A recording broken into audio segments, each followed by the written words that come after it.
हमारी इस डिजिटल दुनिया में ना हर सेकंड लाखों करोड़ों बाइट्स का डेटा पैदा हो रहा है। हम लोग हर दिन अनगिनत ऐप्स इस्तेमाल करते हैं, लेकिन शायद ही कभी उस अदृश्य तकनीकी नींव के बारे में सोचते हैं जो इस पूरे इकोसिस्टम को बिना रुके चला रही है। हाँ बिल्कुल, मतलब हम बस स्क्रीन पर चीजें देखते हैं और वो काम करती हैं, लेकिन उसके पीछे का विज्ञान बहुत गहरा है। सही कहा। तो आज की इस विस्तृत चर्चा में हम ठीक उसी नींव के एक बेहद अहम हिस्से को डिकोड करने वाले हैं। हमारे पास इस विषय की गहराई में जाने के लिए दो बेहतरीन स्रोत हैं। और दोनों ही स्रोत अपने आप में बहुत खास हैं। पहला है इंटेलीपार्ट का एक बहुत ही शानदार यूट्यूब वीडियो जो अपाचे कैसेंड्रा के बुनियादी सिद्धांतों को काफी दिलचस्प तरीके से समझाता है। और दूसरा स्रोत है कैसेंड्रा राइजिंग नाम का एक लेख जो एक गहरी इंसाइट देता है कि कैसे ये तकनीक सिर्फ एक साधारण डेटाबेस नहीं रही, बल्कि आज के आधुनिक एआई यानी आर्टिफिशियल इंटेलिजेंस की रीढ़ बन चुकी है। जो कि आज के समय का सबसे बड़ा तकनीकी बदलाव है एक तरह से। बिल्कुल। तो आज का हमारा मिशन यही समझना है कि अपाचे कैसेंड्रा असल में है क्या, ये इतने भारी भरकम डेटा को इतनी सहजता से कैसे मैनेज करता है, और सबसे दिलचस्प बात, कैसे ये अगली पीढ़ी के एआई एप्लीकेशंस का मुख्य इंजन बन गया है। चलिए इस तकनीक के कोर आर्किटेक्चर को थोड़ा खंगालते हैं। इस विषय की सबसे आकर्षक बात मुझे ये लगती है कि ये सीधे तौर पर इंटरनेट के विकास की कहानी से जुड़ा हुआ है। देखिए, शुरुआत में डेटाबेस बहुत ही सीधे और सरल होते थे, क्योंकि तब डेटा भी कम ही होता था। हाँ, तब इतना ट्रैफिक कहाँ होता था। बिल्कुल। लेकिन जैसे जैसे इंटरनेट का विस्तार हुआ, डेटा का स्वरूप और उसकी मात्रा मतलब पूरी तरह से बदल गई। आज हम जिस बुनियादी ढांचे की बात कर रहे हैं वो सिर्फ जानकारी इकट्ठा करने का टूल नहीं है। ये एक ऐसा इकोसिस्टम है जहां डेटा हमेशा हर स्थिति में तुरंत उपलब्ध रहना चाहिए। और इसे समझने के लिए हमें सबसे पहले अपाची कैसेंड्रा की तकनीकी परिभाषा को डिकोड करना होगा। स्रोत के अनुसार कैसेंड्रा एक ओपन सोर्स, डिस्ट्रीब्यूटेड और wide column no SQL database है। जो लोग टेक बैकग्राउंड से हैं उनके लिए तो ये शब्द बहुत परिचित हैं, लेकिन इन भारी भरकम शब्दों के पीछे का असल विज्ञान ना बहुत ही व्यवहारिक है। इंटेलीपैट के वीडियो में इसके डिस्ट्रीब्यूटेड नेचर को समझाने के लिए खिलौनों और दोस्तों का एक एनालॉजी दिया गया है, जो इस सिस्टम को विजुअलाइज करने का एक बहुत ही शानदार तरीका है। हाँ, वो एनालॉजी वाकई में इसके आर्किटेक्चर को एकदम स्पष्ट कर देती है। हम कल्पना कर सकते हैं कि बहुत सारे खिलौनों का एक विशाल कलेक्शन है। पारंपरिक सिस्टम में उन सभी खिलौनों को ना एक ही बड़े बक्से में रखा जाता था। वही तो। लेकिन कैसेंड्रा मॉडल में उन खिलौनों को दोस्तों के एक बड़े समूह के बीच बांट दिया जाता है। हर दोस्त के पास कुछ खिलौने होते हैं, और सबसे महत्वपूर्ण बात यह है कि कुछ खिलौनों की एक्स्ट्रा कॉपीज दूसरे दोस्तों के पास भी रखी होती हैं। और यही वो बिंदु है जहां इसकी सबसे बड़ी ताकत सामने आती है।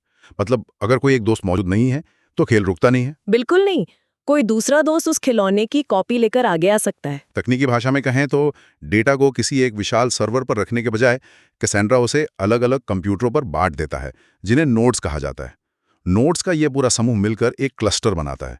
ये एक तरह से फॉल्ट टॉलरेंस का बेहतरीन उदाहरण है। और इस फॉल्ट टॉलरेंस का सीधा असर सिस्टम की विश्वसनीयता पर पड़ता है। ये डिजाइन सिस्टम को सिंगल पॉइंट ऑफ फेलियर से बचाता है। पुराने रिलेशनल डेटाबेस में क्या होता था कि अगर मुख्य सर्वर क्रैश हो गया तो पूरा एप्लीकेशन ही ठप पड़ जाता था। हाँ, यूजर स्क्रीन पर बस लोडिंग का साइन देखते रह जाते थे। बिल्कुल। लेकिन कैसेंड्रा के प्योर टू प्योर नेटवर्क में ना कोई मास्टर नोड नहीं होता। सभी नोड समान होते हैं। अगर कोई एक नोड या मान लीजिए पूरा का पूरा डेटा सेंटर भी किसी वजह से डाउन हो जाए तो बाकी के नोड्स ट्रैफिक को संभाल लेते हैं और डेटा का प्रवाह बिना रुके चलता रहता है। इसके अलावा परिभाषा में एक और शब्द था, वाइड कॉलम। ये पारंपरिक एसक्यूएल डेटाबेस से एक बहुत बड़ा अंतर है ना? हाँ, एसक्यूएल में डेटा को एक बहुत ही सख्त टेबल फॉर्मेट में रखा जाता है, जहां हर रो के लिए कॉलम पहले से तय होते हैं। अगर किसी फील्ड में डेटा नहीं भी है तो भी वो जगह खाली पड़ी रहती है। मतलब स्टोरेज की बर्बादी। लेकिन वाइड कॉलम डेटाबेस में हर रो के अपने अलग कॉलम हो सकते हैं। ये बहुत लचीला है। और ये लचीलापन ही इसे आज के दौर में इतना प्रासंगिक बनाता है। आज का ज्यादातर डेटा अनस्ट्रक्चर्ड या सेमी स्ट्रक्चर्ड होता है। इस डिज़ाइन के कारण डेवलपर्स को डेटाबेस के स्कीमा को लेकर ज़्यादा चिंता नहीं करनी पड़ती। वो अलग-अलग तरह के डेटा को आसानी से स्टोर कर सकते हैं, वो भी बिना स्पेस पर बात किए। तो अब सवाल ये उठता है कि ये पूरा सिस्टम काम कैसे करता है। स्रोत में इसके लिए किचन ऑर्गेनाइजर का एक बड़ा ही सटीक उदाहरण दिया गया। वो उदाहरण मुझे बहुत पसंद आया। हाँ, जब ऑनलाइन फूड डिलीवरी एप्लीकेशंस काम कर रहे होते हैं तो कैसेंड्रा एक सुपरफास्ट वेटर या कहें कि एक बेहद कुशल किचन मैनेजर की तरह व्यवहार करता है। अलग अलग शेल्फ पर रेस्टोरेंट की जानकारी, डिश के नाम, कीमतें और डिलीवरी का डेटा रखा होता है। और अगर एक शेल्फ भर जाए या वहां अचानक बहुत ज्यादा ट्रैफिक आ जाए तो दूसरी शेल्फ तुरंत सक्रिय हो जाती है ताकि ऑर्डर की प्रोसेसिंग में कोई देरी ना हो। इस किचन वाले उदाहरण से एक बहुत ही गहरी तकनीकी अवधारणा स्पष्ट होती है जिसे हॉरिजॉन्टल स्केलेबिलिटी कहते हैं। सही कहा। पारंपरिक रिलेशनल डेटाबेस आमतौर पर वर्टिकली स्केल होते हैं। इसका मतलब है कि अगर डेटा बढ़ता है तो उसी एक मशीन को और अधिक शक्तिशाली बनाना पड़ता है। उसमें ज्यादा रैम, ज्यादा प्रोसेसर या स्टोरेज लगाना पड़ता है। लेकिन हार्डवेयर को अपग्रेड करने की एक भौतिक सीमा तो होती ही है और ये बहुत महंगा भी होता है। एक बिंदु के बाद किसी भी मशीन को और बड़ा नहीं किया जा सकता। और यहीं पर कैसेंड्रा का हॉरिजॉन्टल अप्रोच गेम चेंजर साबित होता है। जब डेटा का भार बढ़ता है तो ये उसी सर्वर को बड़ा करने के बजाय नेटवर्क में बस नए साधारण कमोडिटी सर्वर जोड़ देता है। मतलब जैसे जैसे नए नोड्स जुड़ते हैं, डेटा और ट्रैफिक उन सभी में बहुत ही स्मार्ट तरीके से बढ़ जाता है। ये ऐसा है कि अगर किसी रेस्टोरेंट में ज्यादा ग्राहक आने लगें तो किचन की दीवारें तोड़कर उसे बड़ा करने के बजाय बस एक नया किचन और कुछ नए शेफ सिस्टम में जोड़ दिए जाएं। बिल्कुल। हॉरिजॉन्टल स्केलेबिलिटी के साथ साथ इसकी गति भी चर्चा का एक बहुत प्रमुख विषय है। वीडियो में बताया गया है कि ये अजीबोगरीब स्पीड से डेटाबेस में राइट्स कर सकता है। अजीबोगरीब स्पीड मतलब रिडिकुलस स्पीड। हाँ, चूंकि इसमें एसक्यूएल की तरह जटिल जॉइन्स और सख्त स्कीमा की पाबंदियां नहीं होती, इसलिए सिस्टम बिना किसी रुकावट के भारी मात्रा में आ रहे डेटा को तुरंत नोड्स पर लिख सकता है। ये उन एप्लीकेशंस के लिए वरदान है जहां हर सेकंड लाखों डेटा पॉइंट्स जनरेट हो रहे हों। और CQL यानी कैसेंड्रा क्वेरी लैंग्वेज का जिक्र करना भी यहाँ जरूरी है। ये दिखता तो SQL जैसा ही है, जिससे डेवलपर्स के लिए इसे सीखना आसान हो जाता है, लेकिन इसके पीछे का इंजन पूरी तरह से डिस्ट्रीब्यूटेड आर्किटेक्चर के लिए ऑप्टिमाइज्ड है। और इसी आर्किटेक्चर में एक बहुत ही दिलचस्प फीचर है जिसे ट्यूनेबल कंसिस्टेंसी कहा जाता है। सुनने में थोड़ा जटिल लगता है, लेकिन इसका व्यावहारिक उपयोग बहुत शानदार है। ट्यूनेबल कंसिस्टेंसी वास्तव में डेवलपर्स को डेटा की सटीकता और सिस्टम की गति के बीच चुनाव करने की शक्ति देती है। इसे कैप थ्योरम के संदर्भ में समझा जा सकता है। मान लीजिए कि एक ग्लोबल एप्लीकेशन के नोड्स टोक्यो, न्यूयॉर्क और लंदन में हैं। और टोक्यो में कोई नया डेटा अपडेट होता है तो सिस्टम को एक फैसला लेना होता है। क्या वो न्यूयॉर्क और लंदन के नोड्स के अपडेट होने का इंतजार करे ताकि हर जगह 100% एक जैसा डेटा दिखे? इसमें थोड़ा समय लग सकता है। इसे स्ट्रॉन्ग कंसिस्टेंसी कहते हैं। और दूसरा विकल्प ये है कि सिस्टम तुरंत जवाब दे दे, भले ही कुछ मिलीसेकंड के लिए अलग अलग लोकेशंस पर डेटा थोड़ा अलग हो। इसे इवेंचुअल कंसिस्टेंसी कहा जाता है। हाँ, और ये इस बात पर निर्भर करता है कि एप्लीकेशन की जरूरत क्या है। एक बैंकिंग एप्लीकेशन को स्ट्रॉन्ग कंसिस्टेंसी चाहिए क्योंकि बैंक बैलेंस हर जगह एक ही समय पर बिल्कुल सटीक होना चाहिए। सही बात है, वहां कोई गड़बड़ नहीं हो सकती। लेकिन एक सोशल मीडिया पोस्ट पर आने वाले लाइक्स के लिए इवेंचुअल कंसिस्टेंसी से भी काम चल जाएगा। अगर किसी पोस्ट का लाइक काउंट कुछ सेकंड बाद अपडेट हो तो उससे कोई बड़ा नुकसान नहीं होता। ये नियंत्रण कैसेंड्रा को बहुत ही वर्सेटाइल बनाता है। अगर हम इन सभी विशेषताओं को असल दुनिया के उपयोग से जोड़ें तो ये समझना आसान हो जाता है कि क्यों टेक दिग्गज कंपनियां इस पर इतना भरोसा करती हैं। स्रोत में स्पष्ट रूप से नेटफ्लिक्स, उबर और इंस्टाग्राम का उल्लेख है। ये ऐसी कंपनियां हैं जिनका बिजनेस मॉडल ही इस बात पर टिका है कि वो एक ही समय में दुनिया भर के लाखों यूजर्स का डेटा बिना किसी डाउन टाइम के कैसे मैनेज करती हैं। जैसे सोशल मीडिया प्लेटफॉर्म्स का उदाहरण इस बात को बहुत अच्छी तरह साबित करता है। वहां हर सेकंड लाखों लोग तस्वीरें अपलोड कर रहे हैं, वीडियो स्ट्रीम कर रहे हैं और कमेंट कर रहे हैं। इस सारे यूजर जनरेटेड कंटेंट को रियल टाइम में संभालना और ये सुनिश्चित करना कि जैसे ही दुनिया के एक कोने में कोई पोस्ट अपलोड हो वो बिना किसी देरी के हर जगह उपलब्ध हो जाए, ये सब हॉरिजॉन्टल स्केलेबिलिटी और तेज गति वाले राइट्स के बिना असंभव है। इसी तरह IoT यानी इंटरनेट ऑफ थिंग्स का क्षेत्र भी इसके लिए एक परफेक्ट यूज केस है। दुनिया भर में फैले स्मार्ट होम डिवाइसेस, मौसम के सेंसर्स, स्मार्ट घड़ियां ये सभी लगातार डेटा भेज रहे हैं। इस निरंतर डेटा स्ट्रीम को कलेक्ट करना और उसे विश्लेषण के लिए तुरंत उपलब्ध कराना एक बहुत बड़ी चुनौती है जिसे कैसेंड्रा आसानी से हल कर लेता है। और ई-कॉमर्स प्लेटफॉर्म्स के लिए भी ये तकनीक एक बड़ी संकट मोचक की तरह है। पीक शॉपिंग सीजन या किसी बड़ी सेल के दौरान वेबसाइट पर ट्रैफिक अचानक से कई गुना बढ़ जाता है। ऐसे समय में इन्वेंट्री को मैनेज करना, कार्ट में जोड़े के प्रोडक्ट्स को ट्रैक करना और हर यूजर को स्मूथ अनुभव देना बहुत क्रिटिकल होता है। अगर डेटाबेस धीमा पड़ जाए तो करोड़ों का नुकसान हो सकता है। इसके अलावा वित्तीय प्रणालियों यानी फाइनेंस सिस्टम्स में भी इसका व्यापक उपयोग होता है। फाइनेंस सेक्टर में तो हर मिली सेकेंड का महत्व है। हाई फ्रीक्वेंसी ट्रेडिंग और धोखाधड़ी का पता लगाने वाली प्रणालियों को रियल टाइम में काम करना होता है। बिल्कुल। किसी भी क्रेडिट कार्ड ट्रांजैक्शन को प्रोसेस करते समय सिस्टम को पलक झपकते ही पिछले हजारों ट्रांजैक्शन के पैटर्न का विश्लेषण करके ये तय करना होता है कि वो ट्रांजैक्शन असली है या फ्रॉड। और कैसेंड्रा की तुरंत डेटा पढ़ने और लिखने की क्षमता यहाँ एक बहुत निर्णायक भूमिका निभाती है। तो यहाँ तक की चर्चा से ये बिल्कुल साफ है कि भारी मात्रा में डेटा को स्केल करने और सुरक्षित रखने में ये तकनीक बेजोड़ है। लेकिन अब हम इस चर्चा के सबसे रोमांचक और भविष्य से जुड़े हिस्से की ओर बढ़ते हैं। हाँ, कैसेंड्रा राइजिंग लेख वाला हिस्सा। बिल्कुल। वो लेख एक बहुत ही महत्वपूर्ण शिफ्ट की ओर इशारा करता है।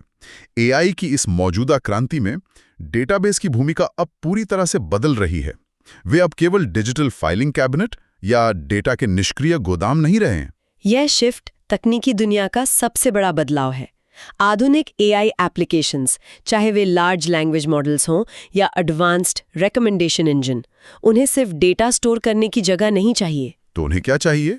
उन्हें एक ऐसा सक्रिय इंजन चाहिए जो बहुत ही जटिल क्वेरीज को समझ सके और रियल टाइम में उस विशाल डेटा के बीच संबंध खोज सके।